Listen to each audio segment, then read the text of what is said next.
Good morning. উঠে পড়েছেন সকলে? মোবাইল ঘাঁটতে ঘাঁটতে নিশ্চয়ই দেখছেন সুস্বাস্থ্য অনুষ্ঠান। আর কাল রাতে আপনি কি মোবাইল ফোনটি মাথার নিচে অথবা আপনার পাশে রেখে ঘুমিয়েছিলেন? বালিশের নিচে ফোন রেখে ঘুমন কি আপনি? অজান্তে ভয়ঙ্কর মারণ রোগ ডেকে আনছেন। অনেকেই বালিশের নিচে মোবাইল রেখে ঘুমিয়ে পড়েন, কিন্তু এ থেকেই নেমে আসতে পারে মারাত্মক বিপদ। মোবাইল আমাদের জীবনের একটি অংশ হয়ে উঠেছে। অভ্যাস এমন পর্যায়ে পৌঁছেছে যে খাওয়া দাওয়া হোক বা অন্য নৈমিত্তিক কাজ, চোখ সরানো যায় না মোবাইলের দিক থেকে। অনেকে তো ঘুমের সময়ও মোবাইলটির কাজ ছাড়া করতে চায় না। তারা বালিশের নিচে মোবাইল রেখেই ঘুমিয়ে পড়ে।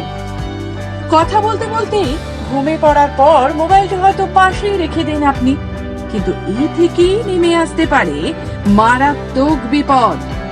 ঘুমের সময় নিজের শরীর থেকে মোবাইল ঠিক কতটা দূরে রাখা উচিত তা আমরা অনেকেই জানি না।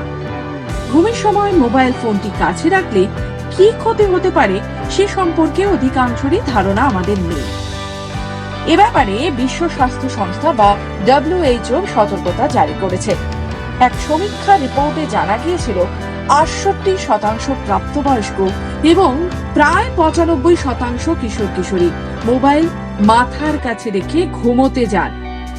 ঘুমানোর সময় মোবাইল কত দূরে রাখতে হবে সে সম্পর্কে কোনো লিখিত মান বা স্কেল নেই, তবে মোবাইল থেকে যে রেডিয়েশন ছড়ায় তা থেকে বাঁচতে হলে মোবাইল সরিয়ে রেখে ঘুমানোই ভালো।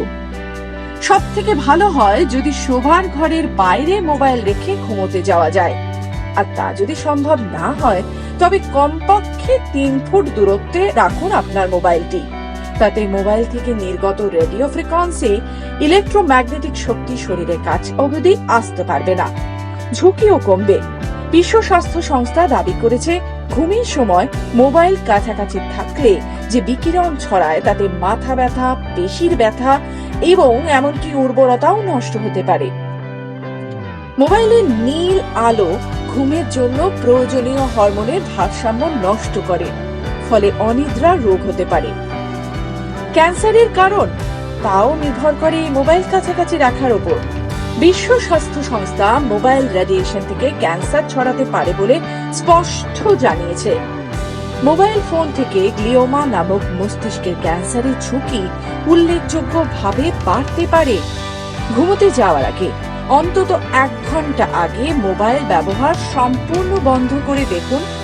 যতটা সম্ভব দূরে রেখে দিন। শুধু মস্তিষ্ক নয়, হৃদযন্ত্রের জন্য এটি বিশেষ জরুরি। আর সুস্বাস্থ্য অনুষ্ঠানে এই প্রতিবেদনটি শুধুমাত্র আপনাকে সুস্থ রাখার জন্য। এর থেকে বিশদ জানতে হলে অবশ্যই বিশেষজ্ঞ চিকিৎসকের পরামর্শ নিন।